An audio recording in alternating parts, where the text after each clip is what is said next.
If you're like me, you recently had the epiphany that you want to start racing. You might not even know what kind of racing it is that you want to do.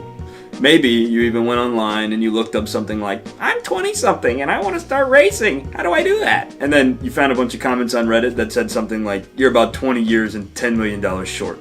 But you didn't say that you wanted to start racing professionally. You just said that you wanted to start racing purely for the love of the game. Well, that, my friend, is exactly what racing's all about. If that's you, you're in the right spot, because today I'm going to talk about how I plan on getting into racing on a very low budget.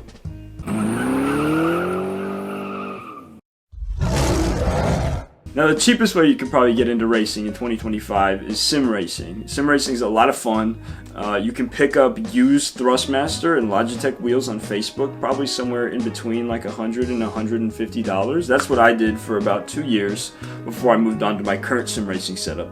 One of the greatest things about sim racing is that you have access to all different kinds of games that allow you to do pretty much any racing discipline that you can imagine. If you want to do rally, there's Dirt Rally. If you want to do drifting, there's Assetto Corsa. If you want to do like F1 racing, there's iRacing.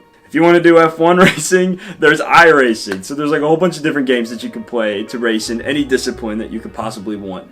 The biggest drawback to sim racing is that it's not quite the real thing, but that's also its greatest strength. You don't have to pay for tires on a real car, you don't have to do maintenance like on a real car, you don't have to pay for the seat time like you would on a real car. Unless you do iRacing. iRacing's got a lot of expenses added onto it. The other great thing about sim racing is that pretty much all of the skills developed while you're doing it translate almost one-to-one to a real car. And if you don't believe me, you can just ask Max Verstappen. I'm lifting. Not lifting.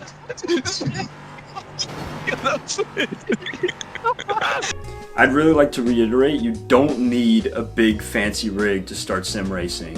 I was on my Thrustmaster wheel for like 2 years, and most of that time was spent drifting. And now that I've moved on to my bigger rig, the drifting doesn't feel all that different than it did on the Thrustmaster wheel. It just feels a little more realistic.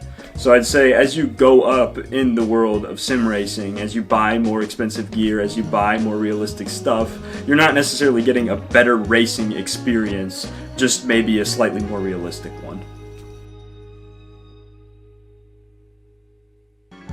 So let's just say that sim racing doesn't quite scratch that itch for you. You want to be behind the wheel of a real car. You want G-forces. You want a race car, but you don't have race car money. Well, me neither.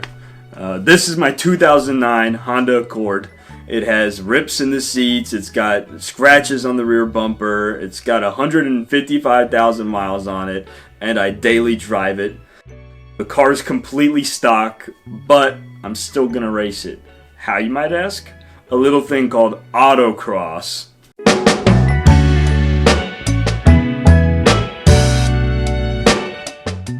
Now, if you don't know what autocross is, it's a type of grassroots motorsport typically set up in a parking lot with cones set up as your course.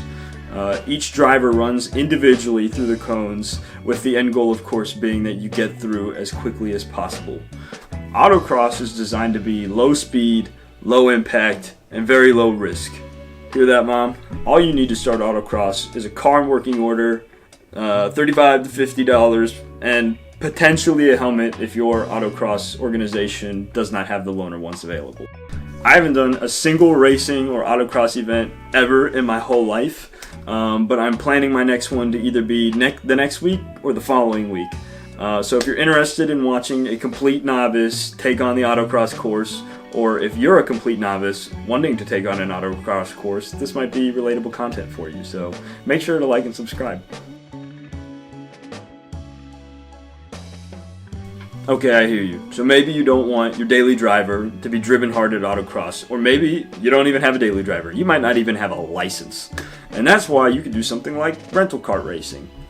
Now, rental karting is usually pretty affordable. Each individual race is typically somewhere between $20 to $30, but usually most of the bigger places like K1 Speed will do like a triple pack where you can do something like 3 races for $60. The benefit of kart racing is that it truly is the realest racing experience that you can have cheaply.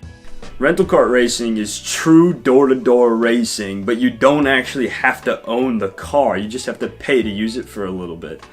One of the coolest things about rental kart racing is that it scales really well professionally.